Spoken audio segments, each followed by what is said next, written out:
Bonjour et bienvenue dans ce point bourse du 11 janvier 2023. Je rappelle que les informations et analyses données sur cette chaîne sont données à titre indicatif et ne peuvent pas être considérées comme un conseil en investissement. L'investissement en bourse est risqué et vous êtes responsable de tous les investissements que vous faites. Alors on commence avec les indices aujourd'hui. On regarde les indices américains, notamment le Dow, qui est toujours en rebond depuis le mois d'octobre et qui se maintient largement au-dessus de sa moyenne à 200, donc il voit plutôt le verre à moitié plein. Le Nasdaq, c'est pas la même chose, mais toujours en rebond aussi sur un support, pardon, le support autour des 11 000. À noter que hier ou avant-hier, c'était Jérôme Powell donc, qui parlait, le président de la Fed, et c'était surtout une annonce pour dire qu'il voulait plus de marge de manœuvre, enfin qui voulait pas être mis sous tutelle, que ce soit au niveau économie, au niveau climatique ou des présidents et autres, parce qu'il souhaitait continuer à faire son travail et c'est-à-dire lutter en particulier contre l'inflation. Donc ça veut dire quoi si on lit entre les lignes, enfin moi comment j'interprète, c'est surtout qui va continuer en 2023, donc sa petite hausse des taux, hein. On va certainement avoir 0,25 à la prochaine réunion de la Fed, la BCE qui suivra et qui copiera comme d'habitude. Et donc pour la Fed, donc ça veut dire certainement pas de baisse des taux, pas avant la fin 2023 au mieux. On aura certainement une période comme ça avec des taux assez importants, surtout 2023. Et on verra pour la fin 2023 pour commencer à les baisser. Donc on va monter certainement à 5 ou 5,25, 5,50 peut-être. Sur les taux directeurs aux États-Unis. À noter que demain, c'est le 12, ouais, le jeudi 12, on aura l'IPC, donc l'indice des prix à la consommation aux États-Unis, notamment sur le mois de décembre et annuel. Donc c'est des chiffres qui vont tomber à 14h30 et qui seront certainement intéressants au niveau de la volatilité. Euh, on va regarder les autres indices, parce que c'est en ordre dispersé. On le voit, le Nikkei, qui depuis quelques jours est plutôt en baisse, hein. On le voit ici avec cette grosse chute le 20 décembre. Le Nikkei, donc, au Japon, qui a beaucoup de mal.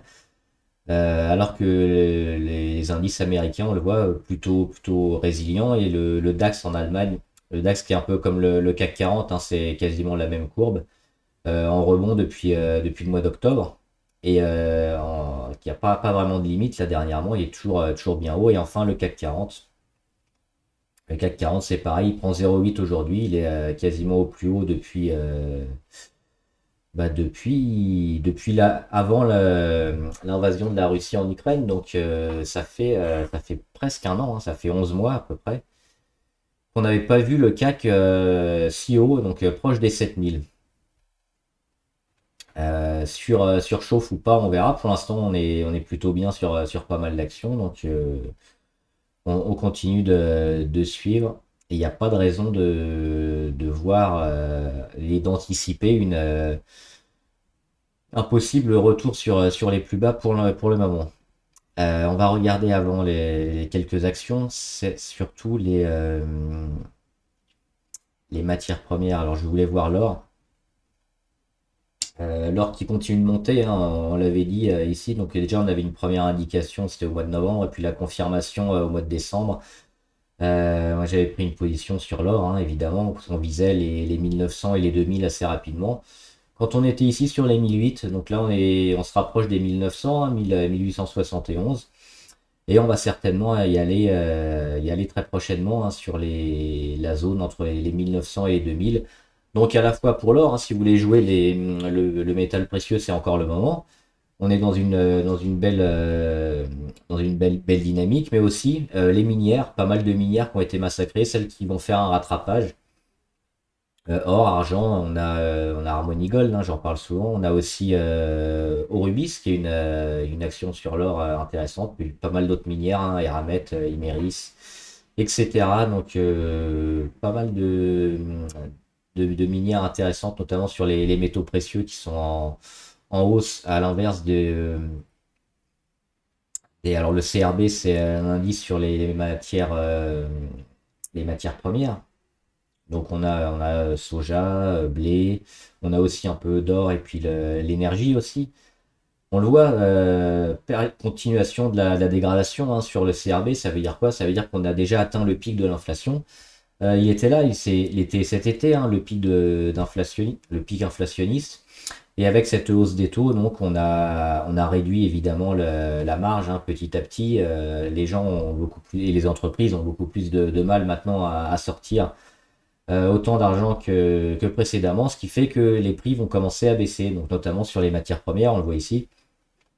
On l'a vu aussi sur le Brent, hein, le Brent qui est pareil. Donc là, c'est un indice sur un palier de valeur. On va le regarder sur le Brent.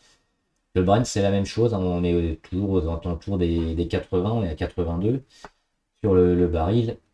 Et on voit qu'on était toujours à 110 et autour de 110 au plus haut. C'était l'été dernier, donc au moment du pic inflationniste. Et donc on a une correction qui devrait se poursuivre et peut-être sur le Brent, on voit qu'on flirte ici avec les 78. Hein. On a cette grosse zone ici entre 60 et 78 qui serait pas impossible à aller chercher donc, durant le premier semestre 2023 parce que ça sera toujours un pétrole assez cher, mais qui irait certainement mieux à beaucoup de monde. Hein, parce qu'un pétrole trop cher, ça n'arrange personne. Un pétrole peu cher aussi, ça n'arrange personne. Mais retrouver des niveaux un peu plus corrects, hein, parce que là, on était vraiment dans l'excès. C'est certainement aussi quelque chose à jouer. Hein, donc, si vous jouez le pétrole, une zone entre les 60 et les 70 à venir certainement sur le pétrole.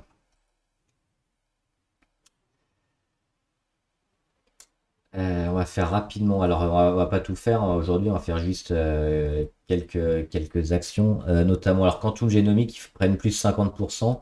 Mais on l'avait dit, c'était extrêmement spéculatif avec une toute petite ligne. Hein. On le voit, le titre a chuté énormément. Donc, on en avait acheté ici hein, sur les 1,6, 1,7. Donc, on revient ici aujourd'hui sur les 0,17, pardon, 0,16, 0,17. On revient sur les 0,19. On vise évidemment quelque chose de beaucoup plus haut hein, dans cette zone entre le 1 et les 1,50 à moyen terme évidemment parce que Quantum Genomics ils ont pris un éclat énorme là. Il va leur falloir du temps, mais c'est certainement une opportunité alors très spéculative hein, parce que l'action cote même plus 1 euro, même plus à peine 10 centimes. Donc attention, mais pourquoi pas hein, et on voit il y a un pic de volume aujourd'hui. Et on en a eu aussi, notamment, c'était le 9 décembre. C'est quelque chose qui peut se jouer. À Virgin Galactic, bah, c'est la même chose. Hein, ils font semblant de ne pas être morts. On va faire semblant d'y croire aussi, pourquoi pas. On n'a toujours pas d'annonce hein, sur les vols commerciaux. Mais le titre est bien revenu là depuis un moment. Il revient au-dessus des 4.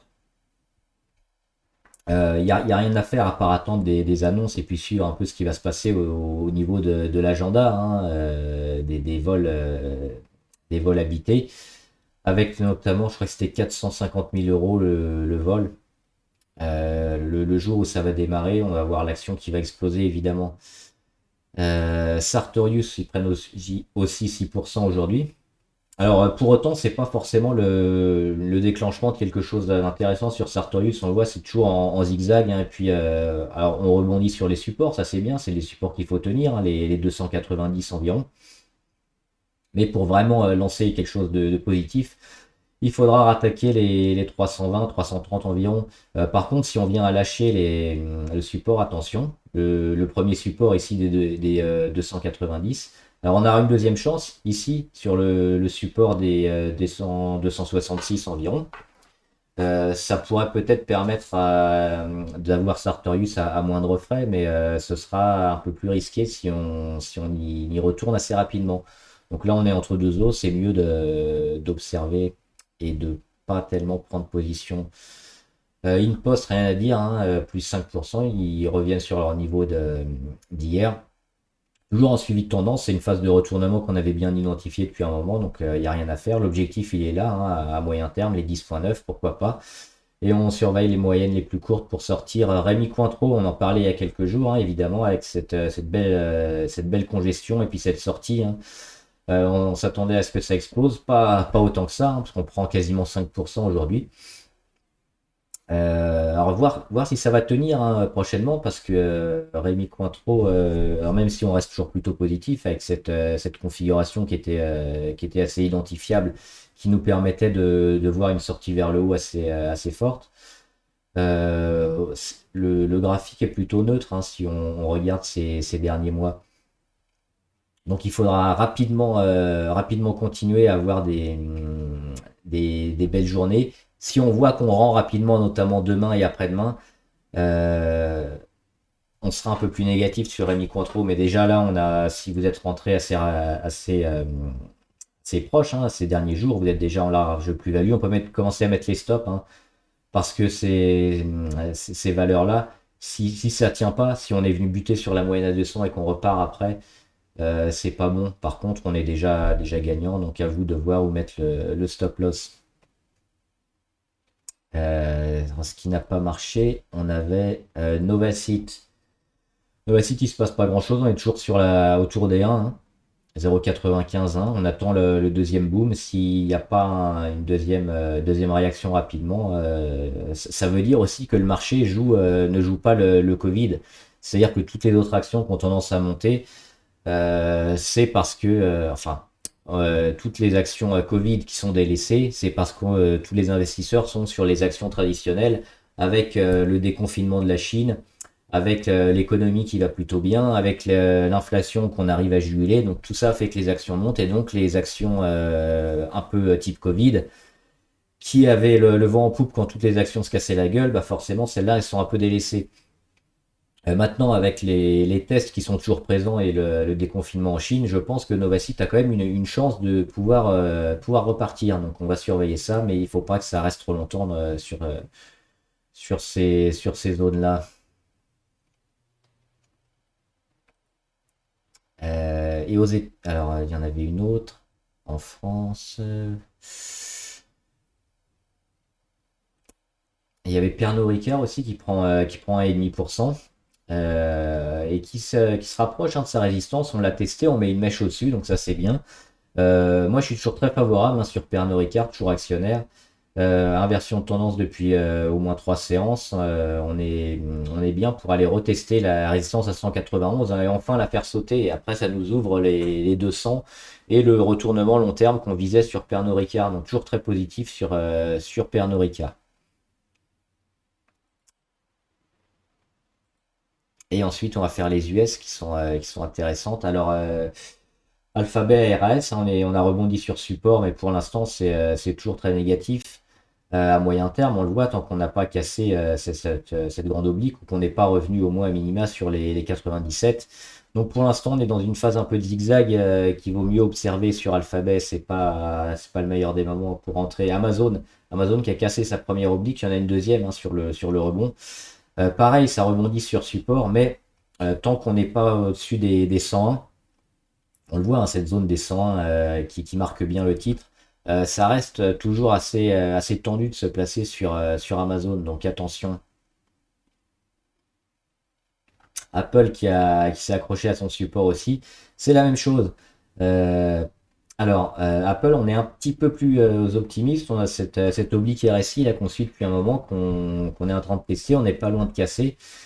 Si on la recasse bien et qu'on tient aujourd'hui et demain, on pourra éventuellement rentrer sur Apple avec le support confirmé et l'objectif donc d'aller chercher l'oblique assez rapidement.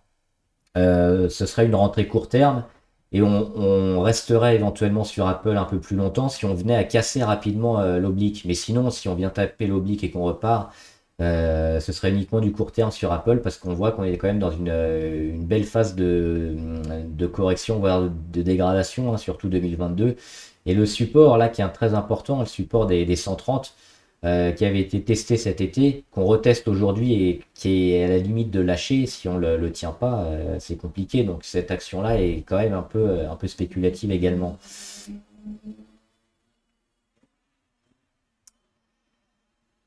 Alors je vais faire juste les US pour terminer. Moderna, j'aime bien. J'aime bien même pour dans une optique un peu plus moyen terme, hein, avec à la fois les vaccins Covid, mais tout ce qui est fait à côté. Elle est revenue sur des niveaux de valorisation assez bas et puis là on voit une grosse phase, hein, quasiment plusieurs mois, 5-6 mois de range où il y avait pas de vendeur, ça a été racheté sur les 110 à chaque fois. Et Moderna, elle a, à mon avis, un gros potentiel. On le voit avec cette rentrée d'investisseurs qui nous a offert une nouvelle oblique. On n'est pas loin d'aller chercher. Il y avait un gap suite à la rentrée de beaucoup d'investisseurs. Il y avait un gap, hein, entre le 12 et le 13 décembre, un gap qu'on est venu combler. Et on a rattaqué après, donc ça c'est très positif.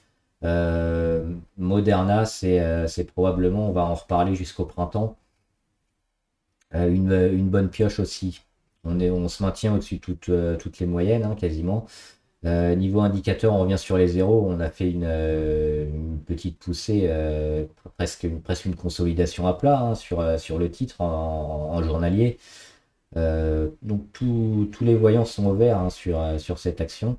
Juste cette zone-là, hein, la zone des 188, 190, pour arrondir, le jour où on recasse les 190 et qu'on se maintient au-dessus, feu vert. On peut rentrer sans risque sur Moderna. NESR qui revient sur son niveau, hein, où on avait donné un signal d'achat, les 7,45. Phase de retournement à venir sur NESR. Belle valeur également.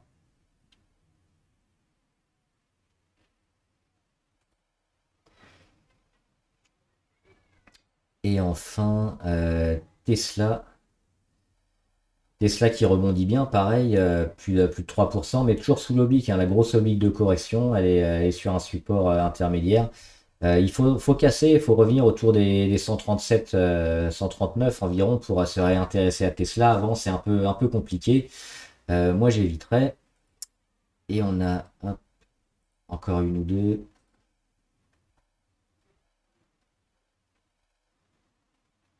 Meta Platform, j'aime bien.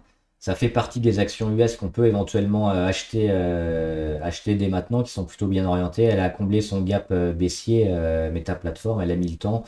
Mais elle était, à mon sens, un peu trop massacrée. Donc là, on a pareil des niveaux de valorisation très faibles sur le titre qui sont intéressants pour du moyen terme. Netflix, c'est la même chose, hein. Netflix, elle est à deux doigts de casser sa résistance ici sur les 330. Il y a eu une première prise de bénéfice la première fois, elle est en phase de retournement. Netflix, elle s'en sort bien. C'est une action qu'il faudra acheter, peut-être maintenant ou dans quelques jours avec la confirmation au-dessus des 333. Nike, c'est pareil, c'est du trend following. Ils ont annoncé les résultats ici, hein, mi-décembre. Depuis, ça fait que monter. Donc, en suivi de tendance, en surveillant les moyennes les plus courtes pour sortir, c'est bon. Et enfin, on finit avec les valeurs abonnées. BASF. BASF, ils sont entre deux, donc plutôt en mode observation, hein. Les reprendre éventuellement sur pullback ici autour des 46-48. Sinon, ça demande pas mal de construction, donc c'est difficile d'avoir un avis sur BASF actuellement. GTT, ils reviennent sur résistance, hein. C'était une zone qui a bien été travaillée, qui a lâché, donc là on revient. Il y a des chances pour que ces jours prochains, on continue la baisse, hein, sur GTT, donc c'est plutôt une valeur à oublier. On voit sous les 102, 103, ça va être compliqué de repasser cette zone-là. D'autant que tout est en train de se retourner à la baisse. Donc là, c'est négatif sur GTT. Manitou, je crois qu'on l'avait déjà fait, hein, avec l'échec ici sur la résistance à 27. Maintenant, elle est en phase de correction. Mais sinon, si on est plus moyen long terme, intéressant de la reprendre éventuellement sur pullback ici sur les 22 ou un peu avant. On va voir jusqu'où elle va corriger, combien de temps ça va mettre, mais plutôt favorable. McDonald's. McDonald's, c'est assez neutre également. On peut rentrer pour les dividendes qui sont pas énormes, mais qui sont tous les 3 mois. C'est plutôt. Elle a tendance à être aussi dans l'excès, on le voit avec ces grosses chutes, hein, sous toutes les moyennes, et puis c'est à racheter en permanence. Donc on peut éventuellement viser les 250 ou 260 pour rentrer sur McDonald's, pour avoir un prix intéressant. Sinon, là, c'est pareil, c'est pas trop le moment. C'est pas idéal. Nacon, c'est cette zone des 3 euros hein, qu'il faudra recasser à la hausse pour être positif sur Nacon. Tant qu'on n'arrive pas à casser, on le voit, on a buté une première fois, là on est en embuscade, mais on est encore en dessous, donc tant qu'on est en dessous, on évite. À noter, j'ai pas vérifié pour tout, il y a le Lord of the Ring, le Seigneur des Anneaux, Gollum, qui est un gros jeu qui doit sortir, qui est édité par Nacon. Il faudrait voir quand il sort, normalement il doit sortir au premier semestre 2023. Mettez en commentaire si vous avez des news là-dessus, parce que là c'est de très grosses ventes. Et sinon on a aussi Blood Bowl 2 ou 3, Blood Bowl 3 je crois, qui est édité par Nacon, qui doit sortir au mois de février, donc à la fois sur console et PC. Donc ça pourrait relancer pas mal les ventes, hein. Nacon qui a un catalogue assez intéressant en termes de jeux, et puis là qui a été un peu peut-être massacré aussi, voire trop. Donc on surveille les trois. Moi j'ai une alerte hein, sur les trois. Le jour où on vient recasser à la hausse, peut-être se replacer sur Nacon. Paramount. Paramount, le graphe il fait peur, hein. On fait que descendre. Alors récemment on a cassé une petite oblique ici, mais c'est pas forcément l'oblique la plus probante. Le support, les supports, on en a un encore un peu plus bas. Les volumes, ouais, il y a un petit pic de volume ici, éventuellement, voir si le support ici sur les 14 tient. Pour l'instant, c'est risqué hein, de tenter Paramount. Ça demande beaucoup plus de construction, et notamment peut-être les 25. Alors c'est loin, hein, les 25-50. On est qu'au 20, donc il y a un pourcentage énorme, mais ce genre de config-là n'invite pas à se positionner dessus. Procter et Gamble. Ils ont fait quelques échecs ici sur les 155, mais on voit qu'ils consolident à plat, donc c'est plutôt positif. On est au-dessus de toutes les moyennes. On voit au niveau des MACD, on revient rapidement doucement vers la ligne des zéros, donc consolidation à plat. On a un petit support autour des 147 qui pourrait être intéressant d'acheter, de rejouer, hein, 145, 147. Là, on n'est pas loin, 149, ça vaut peut-être même le coup, mais on est toujours en phase de consolidation, donc c'est pas trop le moment d'acheter. Mais dès que ça va repartir, parce que ça a des chances de repartir, ce titre-là, plutôt favorable, oui, avec l'objectif d'aller chercher les 160 dans un premier temps. Walmart. Walmart à moyen terme, c'est plutôt bien orienté aussi. Là, on est en phase de consolidation. Pas grand chose à dire si on veut l'avoir à un meilleur prix. Pardon. Peut-être c'est cette zone-là, hein, entre les 142 et les 138 environ. C'est peut-être une zone qui sera testée, qui va permettre au titre de repartir. Mais peut-être pas non plus. On va peut-être rattaquer directement, hein. Là, on est aux prises avec une support résistance à 145 qui pourrait relancer le titre à la hausse. Donc pareil, plutôt positif sur Walmart. Et enfin Walt Disney. Une petite phase de congestion sur Walt Disney ici. Alors petite si on prend le support à 90, un peu plus grosse si on prend le support à 79. On va plutôt prendre le dernier, hein, celui à 90. Phase de congestion, donc si on arrive à aller chercher l'oblique et à casser vers le haut, intéressant. Pour l'instant, il n'y a rien à faire entre les deux, hein. À part tenir le support à 90 dans un premier temps, sinon c'est trop dangereux, hein. On voit Walt Disney, ça se casse la gueule. On préférera notamment Netflix, hein, qui est plus intéressant graphiquement. Voilà, j'espère que la vidéo vous a aidé. N'hésitez pas à vous abonner à la chaîne, comme ça vous serez au courant de toutes les vidéos qui sortent à chaque fois que je sors une vidéo, avec la petite clochette YouTube. Mettez aussi en commentaire hein, les valeurs que vous suivez. Alors n'en mettez pas 50 non plus, sinon c'est compliqué. Essayez de prioriser celles que vous intéressent le plus. Et puis les pépites que vous suivez, qui sont peut-être proches de partir, mettez-les aussi en commentaire. On les analysera ici ensemble. Voilà, bon trade, à plus.